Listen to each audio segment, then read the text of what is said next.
오늘 말씀은 요한복음 4장 13절, 14절 두 절 말씀을 보겠습니다. 다 같이 한 목소리로 오늘 말씀을 읽도록 하겠습니다. 예수께서 대답하여 가라사대 이 물을 먹는 자마다 다시 목마르려니와 내가 주는 물을 먹는 자는 영원히 목마르지 아니하리니 나의 주는 물은 그 속에서 영생하도록 솟아나는 샘물이 되리라. 아멘. 우리는 지금 우물가에서 만난 사마리아 여인의 이야기를 4주째 지금 말씀을 나누고 있습니다. 이 4주째 말씀 가운데서 지난주까지는 이 만남 자체에 대한 여러 가지 의미를 우리가 생각을 했습니다. 사마리아 여인을 만나는 예수님은 어떤 분이신가? 그리고 그 예수님은 사마리아 여인을 어떤 환경 속에서 만나시는가 하는 것을 생각했습니다. 또 그리고 우리가 지난주에는 예수님을 만나고 예수님을 모시고 사는 그런 삶 가운데 있는 우리 그리스도인들이 전혀 성장하지 아니하고 그런 삶을 방해하는 것들이 있다는 것을 우리가 생각을 했습니다. 소위 영적 발달장애 증후군이라고 하는 그런 것들이 있다는 것을 우리가 생각을 했습니다. 이제 오늘 말씀은 우물가에서 만난 사마리아 여인에게 드디어 예수님이 핵심적으로 들려주시고 싶어하는 그 핵심적인 메시지, 생명에 대한 이야기를 우리가 함께 나누게 됩니다. 주님께서는 오늘 사마리아 여인에게 하나님의 선물, 곧 그것이 무엇인지를 만약 네가 알고 또 너에게 물을 달라고 하는 내가 누구인지를 네가 만약 알았다면은 내가 그에게 아마 그 선물을 주십시오 하고 구했을 것이다. 그리고 나는 너에게 그 선물을 줄 것이라는 이런 말씀을 이미 하셨습니다. 그러고 난 다음에 오늘 이 말씀들이 나오고 있습니다. 이제 예수님께서는 이 사마리아 여인을 만난 그 목적이 분명했어요.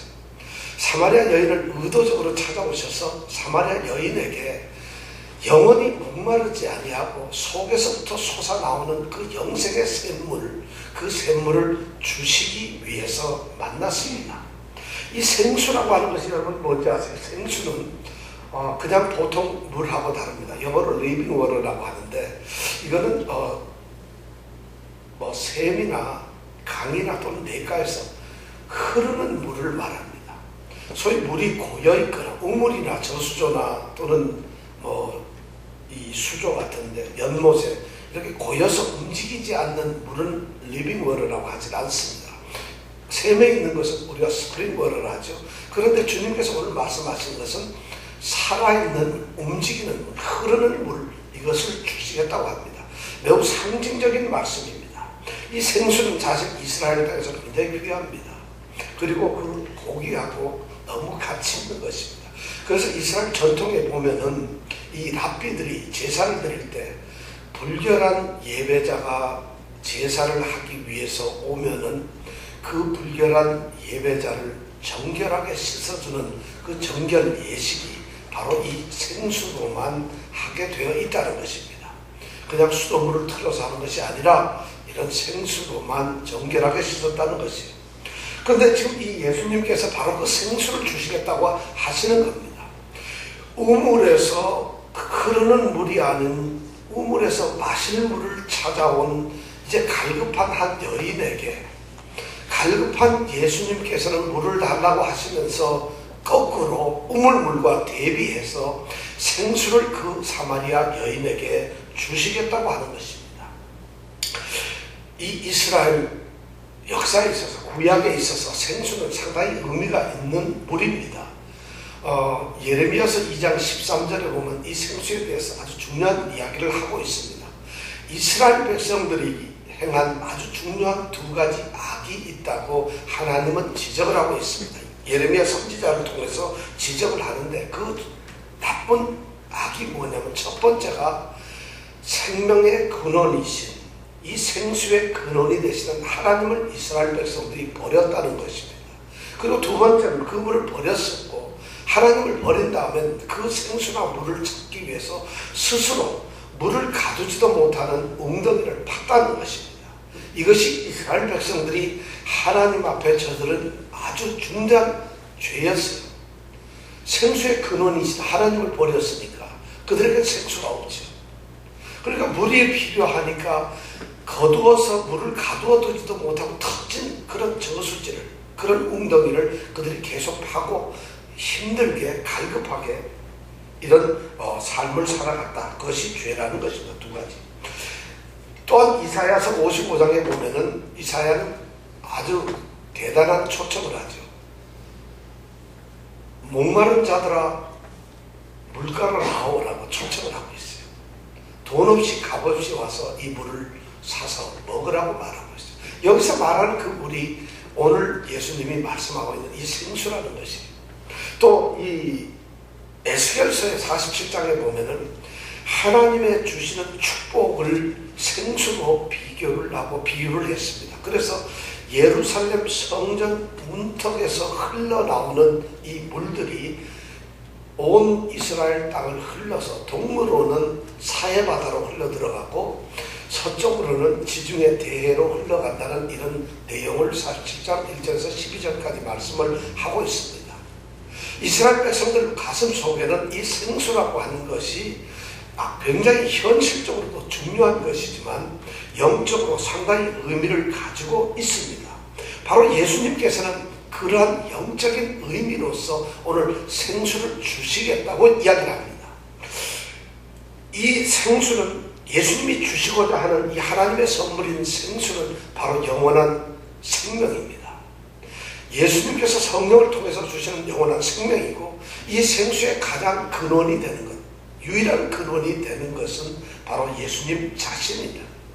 그래서 예수님 자신이 생수의 근원이 되시고 그리고 성령을 통해서 주시는 영원한 생명, 이것을 지금 사마리아의 여인에게 주겠다는 말씀입니다.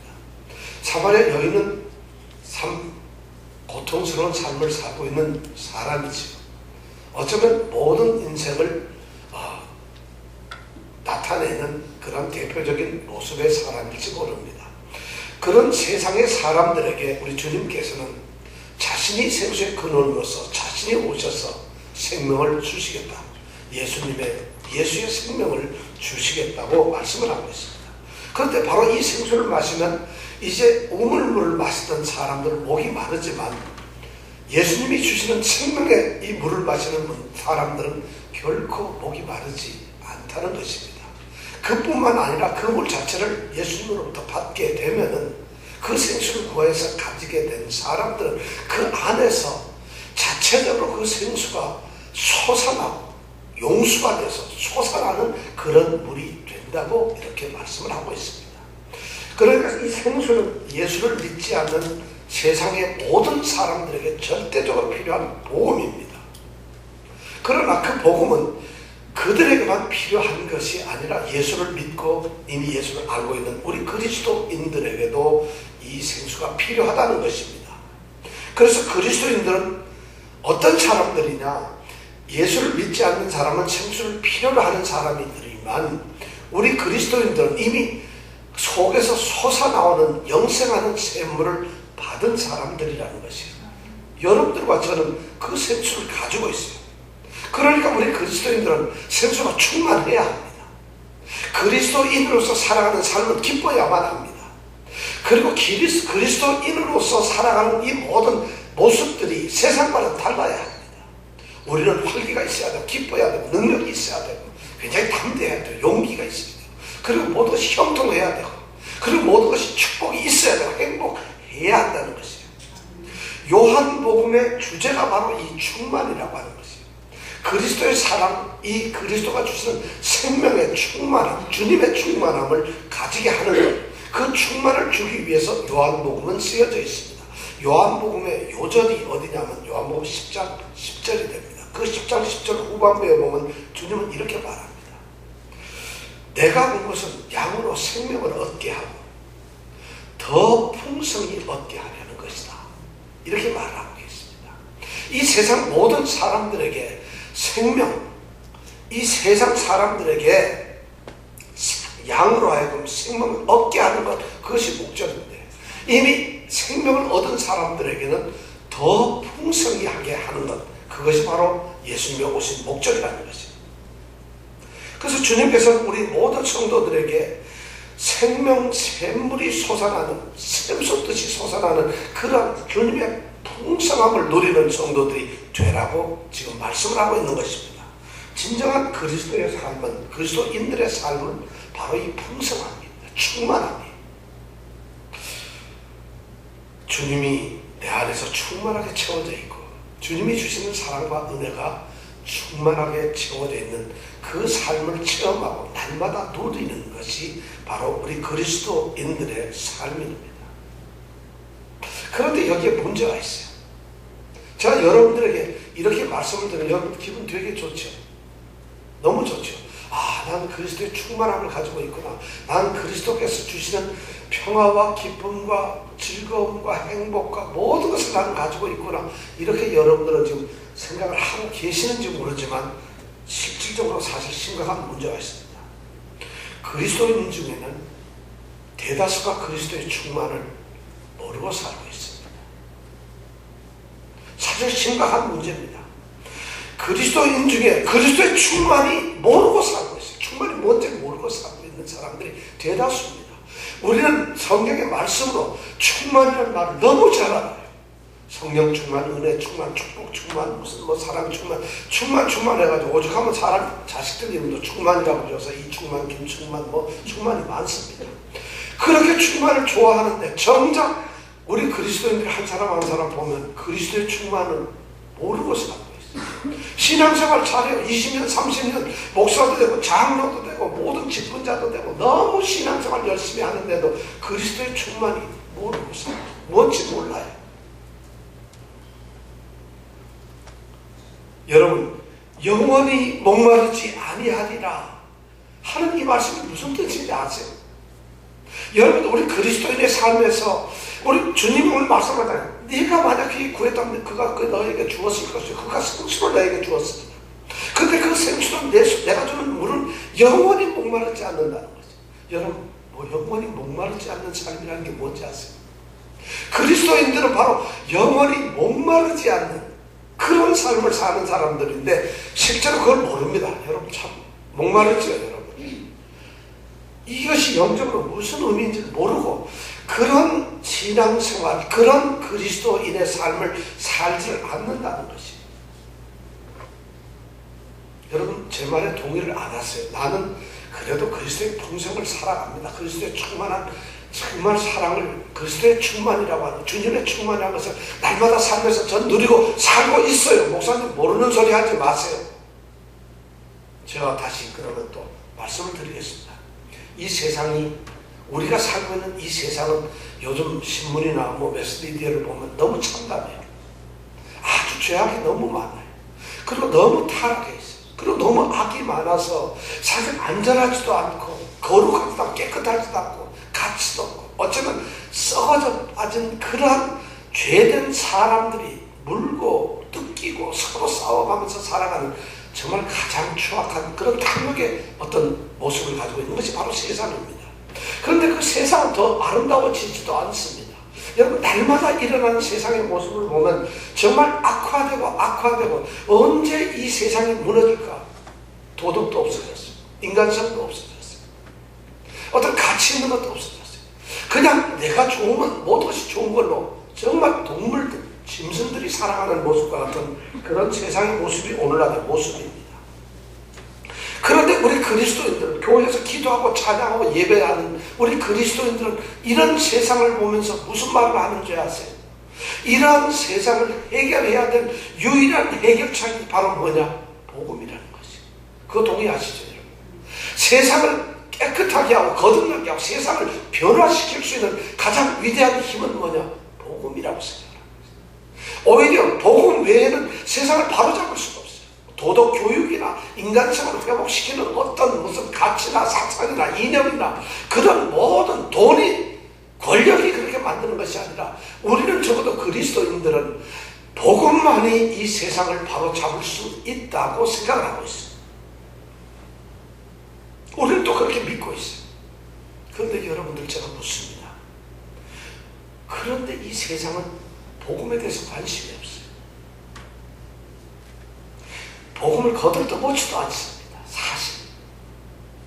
오히려 복음을 무시하고 복음에 대적을 합니다. 왜 그럴까요? 왜 그럴까요, 여러분? 복음이 시시해서입니까? 복음이 나빠서인가요? 복음이 무가치해서입니까? 복음이 아무 능력 없는 무능한 그런 것들이기 때문에 복음을 그렇게 사람들이 생각하는 걸까요? 아닙니다. 놀라웠게도 그리스도인들 때문입니다. 제가 이런 말을 드리면 이 시간 여러분들 자다가 깨어 일어나서 정말 깨어있는 영성으로 여러분들 자신을 돌아봐야 됩니다. 여러분, 그리스도인들은 예배당에 앉아서 그냥 이렇게 있는 사람들이 아니에요. 그리스도인들은 예수 믿는 표식이나 성경책 들고 다니는 이런 모습을 갖는 것이 아니라는 것이, 바로 세상의 유일한 해결책이 복음인데도 그 복음이 무시당하고 있고 외면당하고 있는 이유가 뭐냐면, 복음이 무능해서가 아니라 그 복음을 가지고 있다고 떠들고 있는, 복음을 자랑하는, 복음을 선포하면서 복음을 받았다고 그렇게 떠들어대고 있는 바로 그 그리스도인들 때문이라는 것이, 세상 사람들이 보고 있는 그리스도인들의 모습이 바로 그렇게 만들어주고 있다는 것이죠. 세상 사람들은 이제 더 이상 그리스도인들에게 어떤 소망을 두지 않습니다. 여러분, 예수 안 믿는 사람이 하고 같이 얘기하다가 저는 예수 믿는데 하면 그 사람이, 아, 예수 믿으세요? 아이고, 예수 믿는 게 안수 집사님이거든요. 그러면서 갑자기 소망을 가지고 얼굴이 밝아지면서, 정말 제게 빛을 비춰주시고 길을 이끌어주실 분, 이렇게 말하는 그런 거 한번 보신 적 있어요? 들으신 적 있어요? 천만의 말이에요. 없습니다. 그렇다면 세상이 이렇게 암담한데 복음이 절대 해결책이 아니라는 그 이유가 바로 이 그리스도, 우리 자신들 때문이에요. 세상 사람들은 있잖아요, 이 사람이 교회 목사이든지 장로이든지 권사이든지 안수 집사님이든지 그런 것이 관계가 없어요. 우리한테서 전혀 자기들하고 다른 것을 찾지를 못합니다. 아무것도 찾지 못하고 있어요. 자기네들하고 다른 것이 하나도 없다고 생각을 해가요. 세상 사람들이나 예수를 믿는 그리스도인들하고 본질적으로 차이나는 것이 하나도 없어요. 오히려 차이나는 게 하나 있다면, 이 사람들은 입으로 떠들어대는 그들이 스스로 말하고 자랑하는 믿음이라는 거, 그거 하나 더 있다는 것밖에 없어요. 그 믿음이 도대체 세상 사람들에게는 어떻게 보여질까요?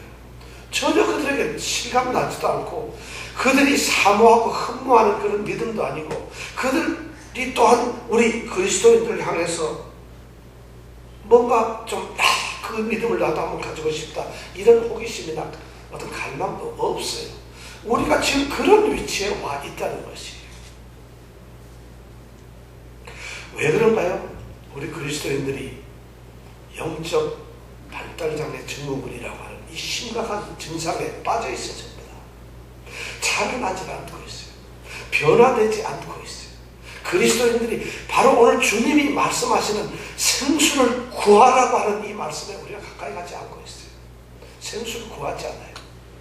우리에게 나는 예수 믿으면 되지, 이렇게 생각을 하고 있어요. 오늘날 지금 우리 그리스도인들의 가장 긴급한 것은, 가장 필요로 하는 것은 바로 이 생수입니다.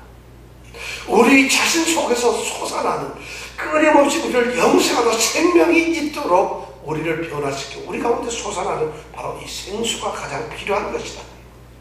오늘 교회, 오늘 이 세상이, 그리스도인들이 바로 이 생수를 통해서, 그리스도가 주시는 이 생수를 통해서 그리스도인들이 부흥되어야 합니다. 여러분, 부흥이란 사람들은 하는 게 아니에요. 내 자신이 리바이벌 되는 것이, 다시 살아나야 돼. 다시 생기를 찾는 것이, 내가 회복되는 것이, 바로 이것이 오늘날 기독교에서 어쩌면 이 사마리아 여인을 만나는 예수님의 눈에 비치는 오늘날 교회의 모습은 바로 이것을 원하고 있어요. 주님은 생수를 구하라고 했어요. 여러분, 생수를 가지고 있으세요? 여러분, 그리스도의 충만을 누리고 있습니까? 다시 묻습니다. 그리스도의 충만이 뭔지 아세요? 그리스도의 충만을 여러분 누리고 있어요? 영원히 목마르지 않는다는 이 말씀이 여러분 뭔지 신앙생활 하면서 가슴속으로 가지고 있느냐고요. 오히려 목이 더 말라요. 주일은 왜 그래 빨리 자주 오는지, 수요일 예배도 가야 되고, 예배가 부담되는 분들 많죠. 형식적이고 생명력이 없는 그런 신앙들, 그런 믿음들이 우리 그리스도인들에게 이미 있어요. 그것이 우리를 사로잡고 있어요. 형식적이고 생명이 없는 믿음조차라도 되면 되겠는데 그냥 죽어있는 거예요. 깨어있질 않아요, 영적으로. 그것이 지난번 얘기했던, 제가 말씀드렸던 영적 발달장애 증후군이죠. 영적으로 발달하지 않는 이유가 뭔지 아세요? 세상에 가졌던 편견이 그대로 믿음에서 들어와가지고 자기 방식대로 신앙을 가지고 있어요. 자기 생각대로, 자기 고집대로 내가 옳다고 하는 그런 신앙을 가지고 있어요. 주님도 깜짝 놀라요. 이게 아닌데 주님까지도 우리가 설득을 해서 자기 신앙을 가지려고 하는 거죠. 지금 교회들이 그러기 때문에 투쟁되고 싸우고 분쟁하는 것이 자기 신앙, 자기 고집, 자기 편견 때문에 그렇습니다. 그뿐만이 아니잖아요. 제가 지난번에 말씀드렸던 그 영적 증후군이 뭐예요? 영적인 둔함이에요. 영적인 무지함. 그래서 영적 의식이 전혀 없어요. 우리는 영으로서 거듭난 성령의 사람이라고 성경은 우리에게 그렇게 강조를 하고 있는데, 우리 그리스도인들은 다른 사람을 아닌 그리스도의 영이 우리 속에 있는 사람, 영의 성령의 사람이라고 그렇게 말하는데 우리 영적으로 아무것도 없어요. 영적으로 죽어 있어요. 그럼 뭐예요 도대체? 이것이 영적 증후군이에요. 또 하나 있죠. 뭐예요? 우리는 그리스도 예수를 믿는 것은 세상적인 욕구만을 바라는 것으로 믿어요. 축복받아야지, 사람 사귀어야지, 예수를 믿는 것이, 예수를 믿는 그 영원한 생수가 아닌 소위 세속적인 요구 때문에, 세속적인 필요 때문에 예수를 믿고 있어요. 체면 때문에 예수를 믿는 사람들도 있어요. 교회 나오는 사람이 있어요. 저도 가끔가다 주일날 아침에 그래요. 내가 목사가 아니면 1년에 한 2번 정도 교회 안 빠질까? 이런 생각이에요. 목사니까 한 솔직히 빠질 수가 없죠. 제가 장로 때는 1년에 한 2번 정도 빠졌어요. 왜냐면 어디 회사 출장도 가고 이런데, 목사는 출장도 못 가요. 갈 일이 없잖아요. 주일날 하나님을 만나는 출장 외에는 아무것도 할 게 없잖아요. 그런데 이게 어쩌면 체면 때문에, 의무감 때문에, 어쩌면 그런 강박관념 때문에, 직업의식 때문에 제가 이런 거 아닌가, 생수가 없는, 진짜 형식적이고 생명력 없는 그런 제가 목회자의 모습이 아닌가. 제가 주일날 아침에 꼭 물어보는 제 질문이 많거든요. 너는 어떠냐? 여러분들은 어떠세요? 스스로 물어보세요. 주일날이 기다려지세요? 예배가 기뻐 죽겠어요? 하나님 예배합니다. 예배는 다음 주에서부터 우리가 예배에 대해서 이 말씀을 나누는데, 예배는 동사예요. 예배하는 것이에요. 예배는 물건처럼 뭘 드리는 것이 아니에요. 예배하는 것이고 무조건 절하는 것이 하나님. 그래서 우리가 주일날 그런 마음이 있느냐는 것이죠. 바로 이 생수의 공급이 없기 때문에, 생수의 삶을 살지 않기 때문에. 그러니까 예수님께서는 이 사마리아 여인을 향해서 생수를 구하라고 하시는데, 똑같이 그 말씀을, 그러한 표정을 가지시고 우리를 보시면서 너희들도 생수를 구하라고 말씀을 한 것이죠. 그럼 어떻게 해야 돼요? 여러분, 그리스도의 충만, 주의 충만을 누리는 이 생수를 어떻게 여러분들이 가질 수 있겠어요? 다 가지셨다면서요. 아까 다 충만하다고 하는데, 제가 이 말을 또 드려야 될지 모르겠어요. 이것이 과연 설교를 해야 되는 것인지. 첫 번째가 복음에 충만한 풍성한 곳으로 들어가라는 것입니다. 우리는 그리스도인들의 가장 이 문제가 뭐냐면, 복음을 왜소하게 축소시키는 거예요. 복음을 단순하고 작은 것으로 만들어요. 지금 그리스도인들의 가장 심각한 문제가 이 복음이라고 하는 것, 믿음이라는 것을 작게 만들어버려요. 그래서 어떤 한 복음의 전체적인 모습을 보는 것이 아니라 한 부분만 보면서 이것을 복음이라고 생각해요. 특별히 가장 위험한 것이 뭐냐, 우리의 신앙이나 복음이 교회 나오는 종교 신앙생활이 이것이 복음이라고 착각을 하고 있어요. 그렇기 때문에 우리는 풍성을 누릴 수가 없어요. 그리스도가 우리가 갖는 복음이라는 건 바로 예수님 그분 자신이 바로 복음인데, 우리는 그런 그리스도의 풍성이 아니라 예수님을 이름을 빙자해서 사람들이 만들어 놓은 기독교라는 종교에 우리는 빠져버렸어요. 그래서 복음을 기독교가 아닌 기독교라고 하는 종교적인 그런 행위로 제한을 시켜버리니까 우리에게 그리스도의 풍성이라고 있지도 못해요. 복음의 풍성을 보지도 못하고 알지도 못하고. 그냥 복음을 부분적으로 합니다. 그래서 복음의 삶을 산다, 믿음의 삶을 산다는 것이 교회 열심히 출석하고 교회에서 직분을 받고 감투를 받고 봉사하는 것을 복음에 열심히 섬기는 걸로 착각하시는 분들이 있다는 거죠. 이것이 참 심각한 문제예요.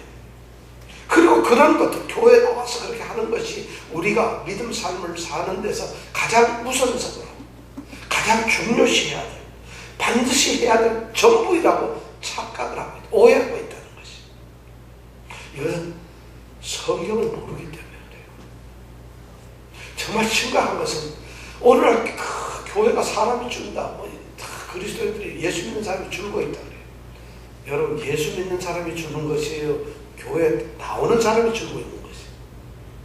사실 냉정하게 따져보세요. 내가 보기에는 교회 나왔다 안 나오는 사람은 예수 믿는 사람 아니에요. 그냥 교회 나오다 안 나오는 사람일 뿐이에요. 오늘 지금 얘기하는 이 생수를 가진 사람은 교회를 안 나올 수가 없어요.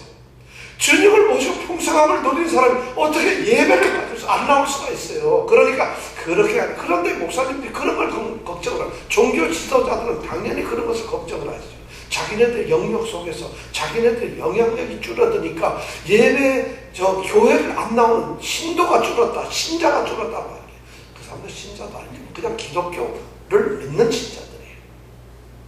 그러니까 풍성함이 없다는 심각한 문제예요. 그런 통계에 우리가 실망할 필요가 없어요. 제가 보기에는 단 한 명의 생수를 갈급하게 간구하면서 그 생수를 누리고 그리스도의 충만을 누리고 있는 사람이 이 땅에 하나만 있어도 어쩌면 하나님을 기뻐하세요. 그 사람들에서 너무 기뻐요. 우리 성도들이 그렇게 되기를 원합니다. 그리스도의 풍성, 그것 자체가 바로 복음이에요. 그리스도의 풍성을 누리고 그것을 받아들이는 것, 이것이 바로 복음을 받아들이는 것이에요. 그런데 우리 착각했어요. 우리가 그 에베소서에 보면 바울 사도가 그것을 고백했어요. 이 바울 사도는 참 내가 보기엔 너무 대단하신 거예요. 그 바울 사도가 자신의 사명을 갖다가 에베소 3장 8절에 이렇게 말합니다. 모든 성도 중에 지극히 작은 자보다 더 작은 나에게 이 은혜를 주신 것은 이유가 있다는 것이에요. 그 3장 8절에 뭐냐면 그리스도의 풍성. 그런데 그냥 그리스도의 풍성도 아니에요. 이 바울 사도가 에베소 3장 8절에서 말하는 건 측량할 수 없는 그리스도의 풍성을 이방인에게 전하게 하기 위해서 자기를 선택했다는 거예요. 자기의 사명감이 그거예요. 우리처럼 예수 믿으세요 하고 전도지 만들어가지고 하나님 앞에서 전달하는 이런 것이 아니라 측량할 수 없는, 감히 어떻게 그것을 계산할 수도, 잴 수도, 그것을 어떻게 측정할 수도 없는, 측량할 수 없는 그리스도의 풍성을 이방인들에게 전하는 것이 자기의 사명이라고 하고 있어요. 그렇게 고백을 했어요. 이 고백을 하는 바울 사도가 그 다음 조금 뒤에 더 가서 에베소 3장 16절에서 18절까지 에베소에 있는 성도들에게 하는 기도를 이뤘습니다.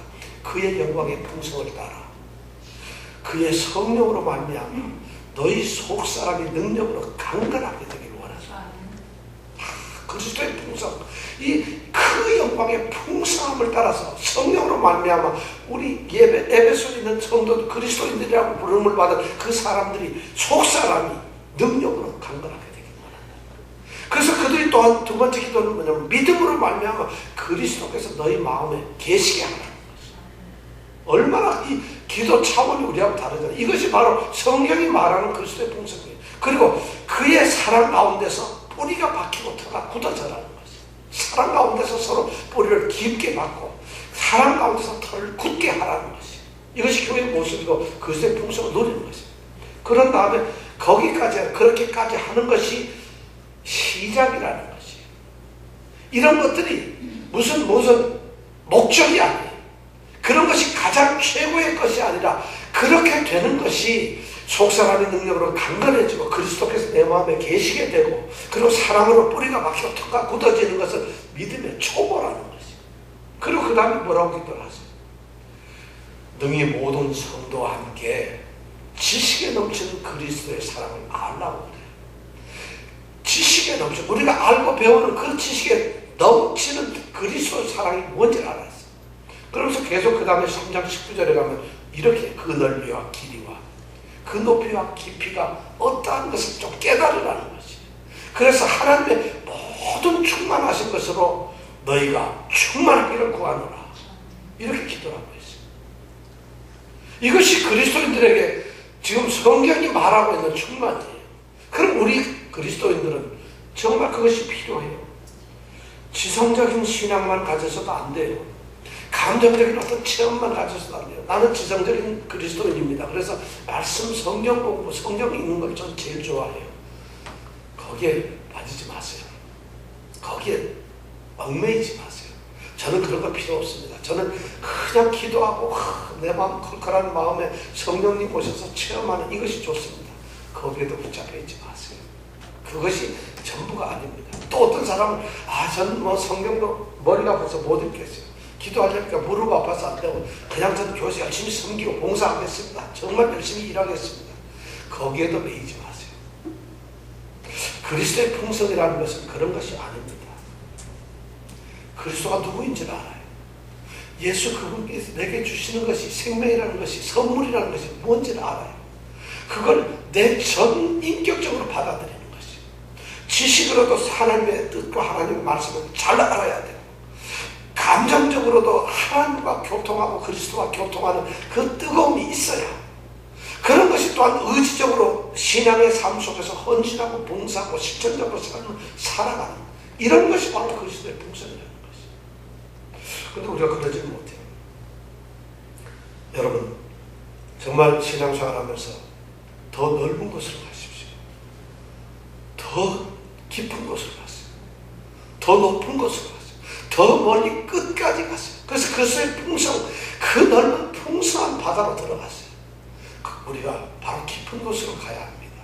그런데 우리는 물가에서 예수 믿는 아주 초보의 삶에서 찬란거리고 있어요. 그리고 그것이 내게 신앙생활에 전부 다라고 생각하고 있어요.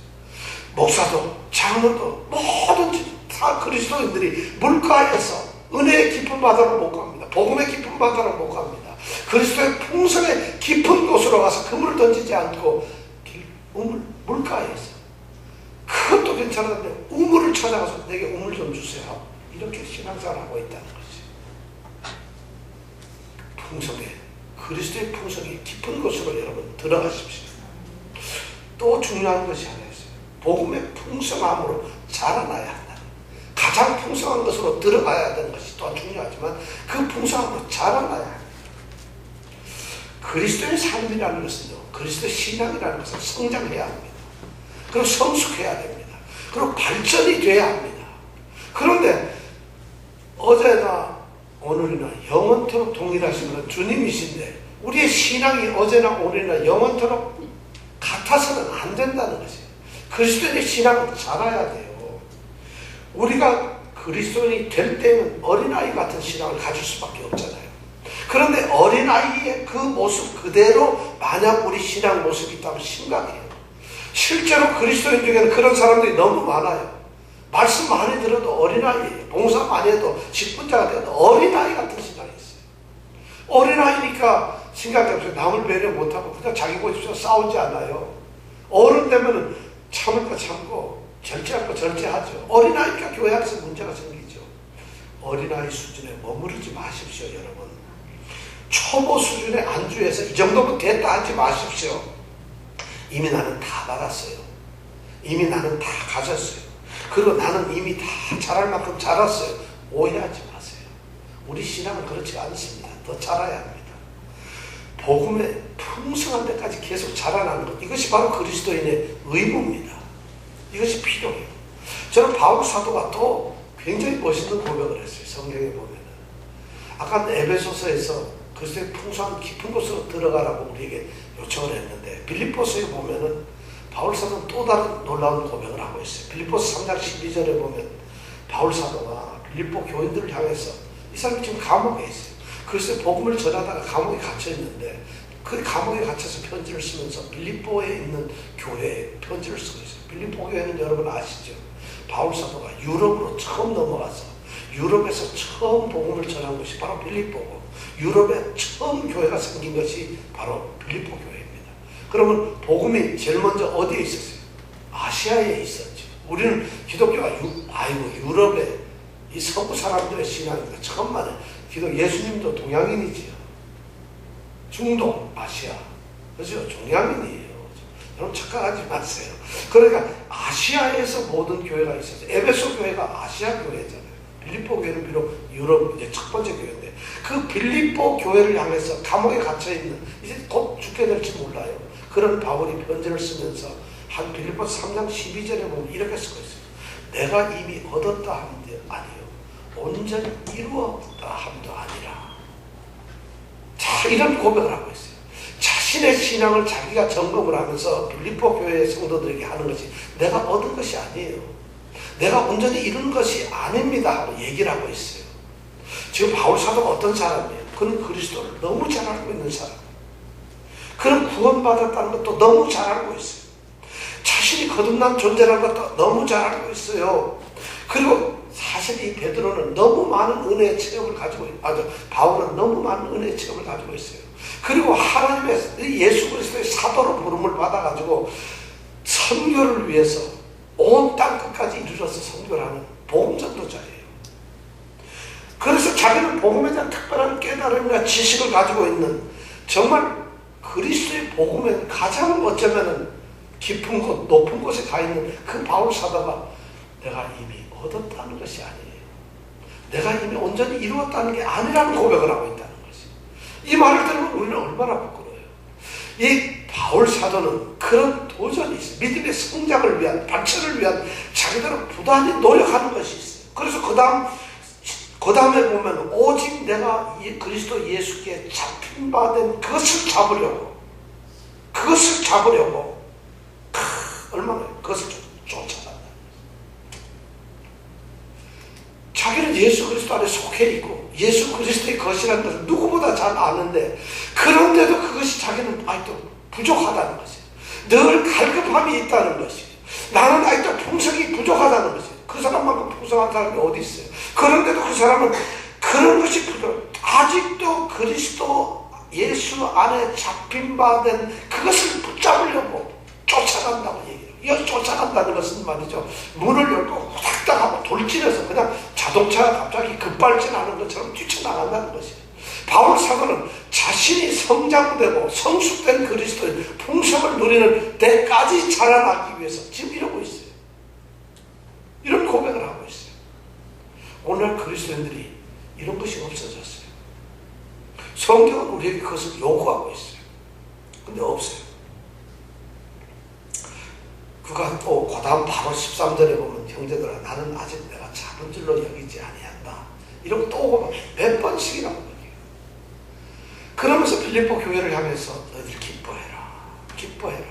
감옥에 있는 사람이 오히려 위로를 받아서 힘내세요. 이래야 되는데 감옥에 있는 사람이 빌립보에 있는 교회를 향해서 여러분 주 안에서 기뻐하십시오. 항상 기뻐하세요. 여러분 흔들리지 말고 기뻐하세요. 이렇게 권면을 하고 있어요. 바울 사도는 그리스도의 풍성을 위해서 항상 자라나고 있는 사람이에요. 바로 오늘 우리에게 필요한 것이 그겁니다. 여러분 어린아이 믿음의 수준에서 머무르지 마십시오. 내가 처음 회심하고 예수를 믿었다는 그 순간 그 감격에 묶여가지고 거기에 안주하지 말라는 것이에요. 믿음에 내가 첫걸음을 내가 예수 믿어야지 했던 그 처음 마음 이제 3개월 되고 5개월 되고 6개월 되고 1년이 됐다면 거기에 가만히 머물러 있지 말라는 것이에요. 그리고는 내게는 믿음에 아무것도 일어나지 않아요. 나는 이것이 충분해요. 이런 생각을 갖지 말라는 것입니다. 여러분들에게 묻습니다. 여러분들 바울 사도처럼 앞으로 쫓아가고 있습니까? 여러분들 정말 이렇게 그리스도의 풍성한 생수를 지금 가지고 있습니까?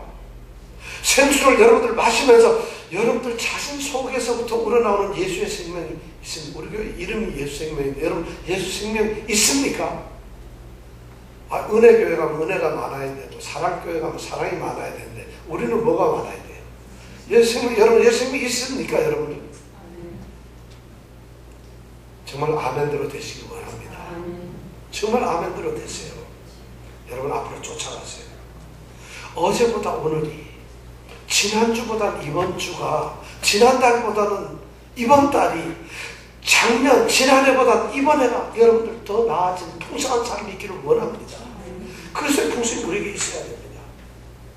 생수를 주시는 우리 주님이 여러분들의 주인이 되게 하여 주십시오. 생수를 주시는 이 주님이 우리의 삶을 주장하고 주관하도록 해 주십시오. 생수를 주시는 주님이 우리의 삶을 인도하도록 맡기세요. 그것이 풍성을 누리는 것이에요. 우리는 너무 초라한 그리스도인 노릇을 하고 있어요. 우리는 천박한 그리스도인들이 되고 있어요. 우리는 정말 무기력하고 정말 망신살 뻗친 무시당하는 그리스도인들 노릇을 하고 있어요. 그리스도인들한테 무시를 당하는 것이 아니라 그리스도인들이 아닌 그리스도를 모르는 세상 사람들, 이방인들을 통해서 우리가 무시당하고 있어요. 왜 그럴까요? 우리가 예수를 믿지 않아서인가요? 그리스도의 풍성이 없기 때문에, 풍성 생수가 우리 가운데 없기 때문에 자기네들하고 다른 게 하나도 없어요. 우리가 느끼는 고통을 똑같이 느끼고 있어요. 여러분 주보를 한번 볼까요? 주보에 보면 그 방문함에 제가 글을 써놓은 게 있습니다.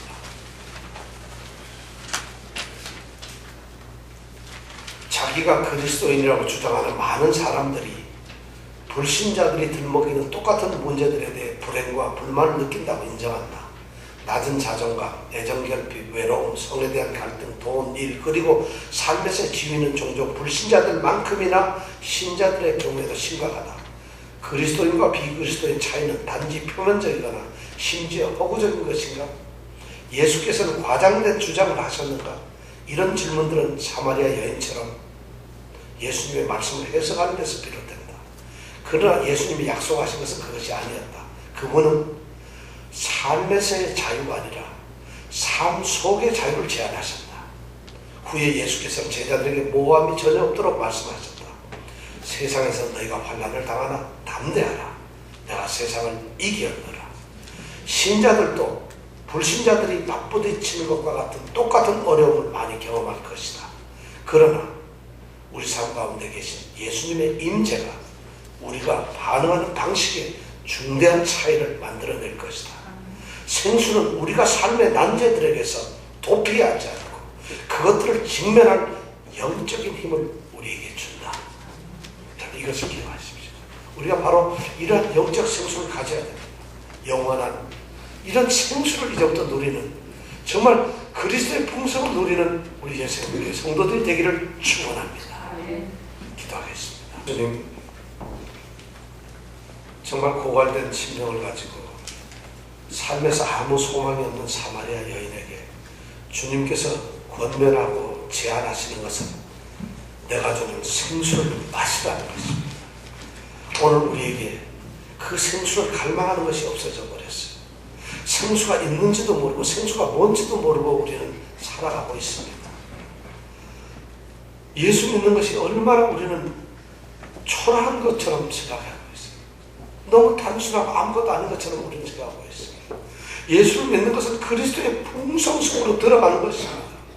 그리스도께서 말씀하신 그 풍성함이 우리 가운데 가득히 채워진 것, 이것이 바로 예수를 믿는 것입니다. 그런데 우리의 삶에 그런 것이 흔적조차 없어요. 모양도 없어요. 그런 생각조차도 안 해보고 그것을 느껴본 적도 없는 삶을 살고 있어요. 제발 교회 왔다 갔다 하는 그런 사람들이 되지 마세요. 형식적이고 정말 보잘것없는 그런 소위 그리스도인이라는 이름을 여러분 가지지 마세요. 주님, 오늘 저희들이 주님의 이 말씀 앞에 무릎을 꿇습니다. 정말 생수를 우리에게 주세요. 정말 생수를 가지고 누리는, 생수를 구하는 그런 믿음을 가지고서 살게 하여 주시옵소서. 예수님 이름으로 기도드렸습니다. 아멘.